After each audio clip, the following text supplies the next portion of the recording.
கர்த்தராகிய இயேசு கிறிஸ்துவின் பரிசுத்த நாமத்துக்கு மகிமை உண்டாகட்டும். இந்த செய்தியை கேட்கிற நபர்கள் யாவரையும் கர்த்தர் தாமே ஆசீர்வதிக்கட்டும். இந்த நாளில் சிறிய ஒரு ஜெப குறிப்புக்காக உங்களிடத்தில் நான் கேட்கறதுக்காக நான் ஒளிப்பலையை நான் உங்களோடு கூட நான் பதிவிட விரும்புகிறேன். இன்னைக்கு உலகத்தில் நடக்கிற இந்த மிகப்பெரிய ஒரு செய்தி நமக்கு எல்லாருக்குமே தெரியும் சகோதரியே. உக்ரைன் ரஷ்யா வார குறித்து நமக்கு நல்லா தெரியும். உலகமே அதை நோக்கி தான் மூவ் ஆகிட்டு இருக்குது. இந்த நாளில் கூட அது மிகப்பெரிய பிரச்சனையாகவும் உலக நாடுகள்லாம் பயந்த சூழ்நிலையில் இருந்து கொண்டிருக்குது. மனவாட்டிக்கு எந்த ஒரு பயமும் இல்லை. நமக்கு தெரியும் எந்த காரியத்தை நோக்கி அது போய் கொண்டிருக்கிறதுன்னு நமக்கு தெரியும். ஆனாலும் தீர்க்கதரிசி மூலமாக தேவன் நமக்கு தெளிவாக சொல்லியிருக்கிறாரு. இந்த ரஷ்யா என்பது கர்த்தருடைய கரங்களில் பயன்படும் ஒரு கருவியாக தேவன் பயன்படுத்தி கொண்டிருக்கிறார் அப்படின்னு சொல்லிட்டு இப்போ நான் சொல்ல ஒரு காரியம் ஒரு ப்ரேயர் ரிக்வெஸ்ட் சம்மந்தப்பட்ட விஷயம். உக்ரைன் மீது ரஷ்யா தொடர்ந்து தாக்குதல் நடத்திட்டு இருக்குது. அந்த காரியத்தை நம்ம நியூஸ்லேயும் மற்ற விஷயங்களை பார்த்து கொண்டே வரோம்.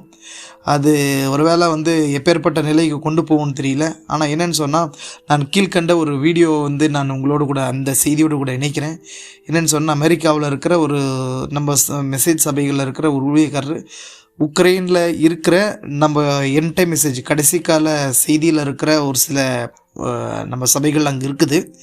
அங்கே இருக்கிற நம்மளுடைய விசுவாசிகள் எல்லாமே கூட அவரோட கனெக்ட் பண்ணி பேசியிருக்கிறாங்க. அவங்களாம் ரொம்ப இக்கட்டான சூழ்நிலையில் இருக்கிறாங்க. நம்ம நியூஸ்லாம் பார்த்துருப்போம். அங்கே நம்ம செய்தியை விசுவாசிக்கிற கடைசி கால செய்தி விசுவாசிக்கிற நபர்களும் ஊழியக்காரர்களும் மிகவும் கஷ்டப்பட்டு இருக்கிற சூழ்நிலையில் இருக்கிறாங்க.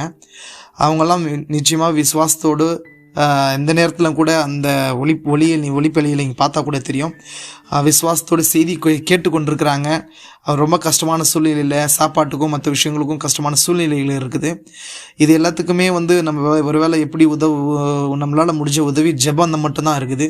அதனால் உங்கள் யாவருக்கும் நான் கேட்குற ஒரு சின்ன காரியம் என்னென்னு சொன்னால், உங்களுக்கு தனிப்பட்ட ஜெபங்களில் இதை ஜெபித்து கொள்ளுங்கள். அங்கே இருக்கிற மனவாட்டி நிஜமாக தேவன் அவங்களோட கூட இருக்கட்டும்.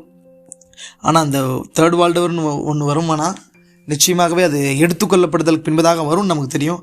அதற்கு முன்பதாக மனவாட்டி ஒரு அழுத்தத்துக்குள்ளே போவான்னு சொல்லி நமக்கு செய்தி தெரியும். அந்த அடிப்படையில் மனவாட்டியை நம்ம ஒருத்தரும் மனவாட்டி பாகத்தை தாங்கிறது, ஜெபத்தில் தாங்கிறதும் மற்ற விஷயங்களை தாங்கிறதும் இன்னொரு மனவாட்டியுடைய வேலையாக இருக்குது, மனவாட்டி பாகத்துடைய வேலையாக இருக்குது. அதனால் இந்த செய்தியை கேட்கிற ஒரு நபருமே, இந்த செய்தியை விசுவாசிக்கிற ஒரு நபருமே உக்ரைனில் இருக்கிற இந்த நம்மளுடைய கிறிஸ்துடைய மனவாட்டியின் இன்னொரு பாகத்துக்காக கண்டிப்பாக நம்ம ஜெபம் செய்யணும், ஜெபத்தை ஏறெடுக்கணும். அவர்களுடைய வீடுகளோ மற்ற விஷயங்களோ எத்தனையோ ப்ராப்ளம்ஸில் இருக்குது.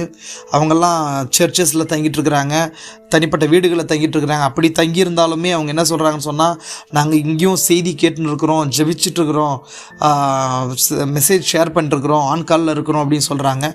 எப்பேற்பட்ட அந்த நெருக்கத்துக்குள்ளே போனாலும் மனவாட்டி வார்த்தை விடமாட்டான்றதுக்கு இது ஒரு நல்ல அடையாளம் சகோதரியே. எனவே இவங்களுக்காக நம்ம உட்காந்து இந்த நியூஸை பார்க்குறது இல்லை. இதுக்காக நம்ம பதறலோடு கூட ஜெபம் செய்ய வேண்டிய காரியமாக இருக்குது.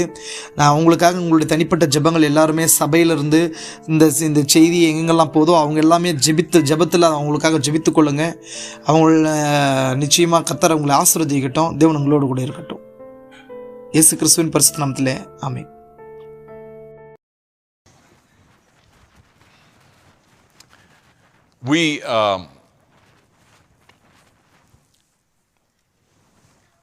It's been quite an extraordinary week for me and for many people in the world. And I know that all of you folks are bombarded by information, things that are happening in the world. And nowadays, the things that happen don't happen locally anymore. If we get a virus, it's a global virus. If there's a struggle, like a war begins, it affects everybody. One commentator called this not World War III, but World War wired, because we are on the front seat of everything that's taken place. We're right there, seemingly, with the people in Ukraine and the believers that are there. For years and years, I've traveled with Brother Lonnie Jenkins, Brother Jason, several others. We traveled into that portion of the world and traveled in almost all of the former Soviet Union, there are 12 Russian-speaking countries, and this area of Ukraine that we're dealing with is probably the most frequently visited area that I've been to. So I'm very familiar. When I see those pictures of the struggle on the screen, on the internet and so forth, newspapers. I know exactly where they are, and many of them I recognize. Some of my boys have been with me as well over there. And having just been there, I saw initially when things unfolded this week that there was going to be a lot of misinformation out there. So I jumped in and with the minister's communications that I have, I just shared a little bit there, a little bit of insight, and that kind of got rolling. And as a result of that, there's lots of people been telling me things, communicating with me. So I've just been a channel for communicating things back out to the people over there and trying to keep you updated as well. And even though it may not be regular, you're getting all the news that you probably want to get. But from the believer's perspective, this is really interesting. And it's just amazing. Yesterday I was speaking with Brother Sergey, who lives here in the United States, and he's a part of one of the churches in Ukraine. He said, on a grand scale, he said, when you look at the big picture, he said, these believers are doing pretty well. He said, it's terrifying, it's difficult, they don't know what tomorrow holds. They live in a tough environment anyway. They have for many, many years since Russia began to peck away at the edges of their country. And their economy is shattered. Their store shelves are empty. They really don't know what flag is going to be flying over their post office tomorrow. But let me tell you something. These believers today, and I've spoken to these ministers that are here, many of these ministers over the last few days, and today spoke with a couple, and Brother Eugene, who's in the basement of his family's home. And I asked them, I said, well, tell me what you're doing today. And they said, well, we were at church. We had a prayer meeting on our phones. So they hook up on a similar thing like FaceTime, and they have a group here and a group there and a group somewhere else, and they kind of tie together on the phone, and they were having prayer meetings together. And in one place, they were listening to a sermon of Brother Branham. And then they had other ministers who were on there exhorting. And they were, as best they could, and as safely as they could, they were all at church this morning.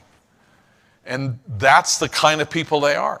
They're just a tough people with a lot of grit. And they believe the presence of the Lord is with them. And they're just trusting God for every hour of every day.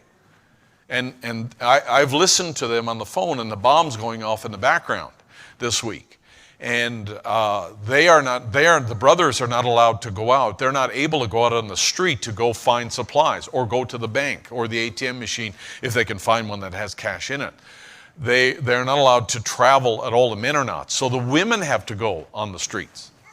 And they're the ones who are the messengers, and they'll bring things around to people. People who have medicine, people who are looking for essential supplies and so forth. It's a real challenge to be able to find anything, especially in the major cities right now. Things are so stolen away. Over the last month in February, the economy was so diverted to a potential war effort that the brothers told me that they received about 10% of their salary for the month. So they worked all month in February, but they only got about 10% of their pay because there's no money left in the system. And it's not like, some of you are looking at me saying, well, hey, don't they get a stimulus check? Or don't they get, unemployment or something else? And I need you to understand there is none of that exists. None of that exists in that country. And if you don't work, if you don't drive the truck or dig the ditch or deliver the milk or whatever, you don't get paid. But even if you work in Ukraine over the last little while, you never got paid or got paid, 10% or so of your wages there. And so we knew that initially one of the things that we wanted to do was to be able to try to supply funds over there, but doing it in a safe way so that we would know that they would reach the believers there. And by God's grace, I've found this morning, it's just opened up. We found 2 channels where brothers actually received funds that were sent. So I have another brother in our country who's sending funds for me. And then I sent some this morning from my hotel, and we're just thankful that we have confirmation of that. So this morning's offering that we took up here is going to the believers over there in Ukraine, and we're just going to take that, and then other funds that people are sending me around the world are sending stuff to me so that we can send over and channel it to the believers there. And the believers, all of this stuff is being done on phones. So when we channel funds to them, it goes onto a brother's phone, and then he takes his funds and sends it to other pastors in that area, so families will have resources they can use. And Lucas is going to help set up on our website some more information so we can be posting to that. And hopefully you'll be able to tune in at any time and follow along. Because this should be, by any stretch, it should certainly be a very interesting week. The brothers over there, they told me that, the hardest, probably the hardest, most difficult situation is with the sisters over there, because they're concerned about their children and concerned about the future. And so the brothers essentially have shut off the news system over there. So they don't watch the news at all, because that's all negative and, violent. So they've just taken to encouraging themselves, and the brothers get among themselves and they talk about what decisions that they need to make if they're in a little group there. Because they have people who are dressed, Russian soldiers who are dressed like Ukrainians and try to speak like Ukrainians, who are infiltrating inside the local societies there in the communities to try to find out where the resistance actually is. And so they've kind of hunkered down even a little bit more, and they're not trusting anybody who's there.